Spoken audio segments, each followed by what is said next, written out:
लेकिन आतिशी, आप भी जानती हैं कि अरविंद केजरीवाल खुद प्रेस कॉन्फ्रेंस में कह चुके हैं कि कुछ वादे तो हम भी पूरे नहीं कर पाए। यमुना साफ नहीं कर पाए। अभी भी कई लोग ऐसे हैं जिनके घरों में पानी आ रहा है, लेकिन क्रिस्टल क्लियर पानी जैसा पीने का मिलना चाहिए वो नहीं मिल पा रहा है। और पानी तो हमारी मूलभूत सुविधा है, ये हमारा अधिकार है। देखिए, मैं इस बात को मानती हूँ और हमने कभी अपने काम को लेके झूठ नहीं बोला है।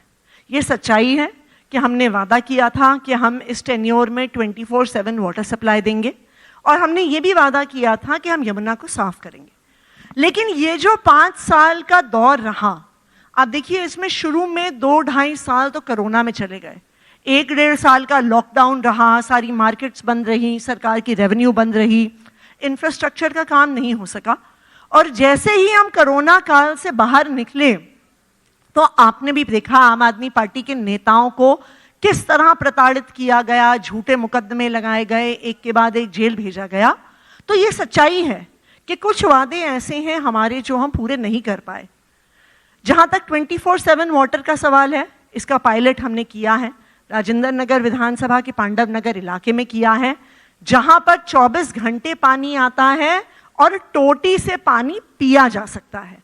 तो मैं इतना कह सकती हूं कि अब हमें पता है इसको करना कैसे है, और इस बार जब दिल्ली की जनता हमें चुन के भेजेगी तो यमुना भी साफ होगी और 24 घंटे पानी भी मिलेगा। लेकिन मैं आपको एक बात और बताऊं, देखिए, लोग कहते हैं कि जी अरविंद केजरीवाल ने ये काम नहीं किया, अरविंद केजरीवाल जी ने वो काम नहीं किया।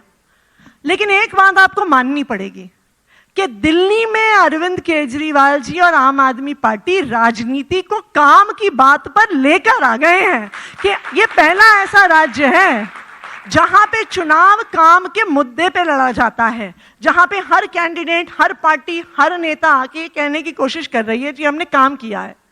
भारतीय जनता पार्टी, जिसने दिल्ली में 10 साल कोई काम नहीं किया, लेकिन फिर भी चुनाव आने से पहले मोदी जी को लगा कि 3 कॉलेज का शिलान्यास तो कर दूं, कि कम से कम जब जाके भाषण देना होगा हमारे नेताओं को, कुछ तो काम गिनवा सकेंगे। तो ये तो आम आदमी पार्टी की अचीवमेंट है कि राजनीति अब दिल्ली में काम पर है। आप बात कर रही हैं काम की। भारतीय जनता पार्टी कह रही है कि काम नहीं, आम आदमी पार्टी तो दरअसल एक डिजास्टर है, वो आपको आपदा की संज्ञा दे रही है। एक्चुअली आपदा तो भारतीय जनता पार्टी के अंदर है, ये उनकी समस्या है। वो संज्ञा, आपदा क्या है? आपदा ये है कि वो एक पार्टी है जिसके पास बताने के लिए कोई काम नहीं है। आपदा ये है कि वो एक ऐसी पार्टी है जिसके पास कोई नैरेटिव नहीं है, कोई विजन नहीं है दिल्ली के लिए। वो एक ऐसी पार्टी है जिसके पास सीएम का चेहरा तक नहीं है। असली आपदा तो भाजपा के अंदर की लड़ाई है, जहां पर बाकी पार्टियों में तो ये झगड़ा होता है ना कि मैं सीएम का चेहरा बनूंगा, मैं सीएम का चेहरा बनूंगा, मुझे यहां से चुनाव लड़ना है, मुझे वहां से चुनाव लड़ना है। भारतीय जनता पार्टी में ये आपदा है, कोई चुनाव लड़ना नहीं चाहता है, कोई सीएम चेहरा बनना नहीं चाहता है, क्योंकि उनको लगता है उनकी बदनामी होगी। आप बताइए, दिल्ली के प्रदेश अध्यक्ष वीरेंद्र सचदेवा जी खुद चुनाव नहीं लड़ रहे हैं। क्यों? क्योंकि उनको कॉन्फिडेंस नहीं है कि आम आदमी पार्टी के खिलाफ भारतीय जनता पार्टी की सीट वो जीत भी पाएंगे, इसलिए प्रदेश अध्यक्ष तक चुनाव नहीं लड़ रहे हैं।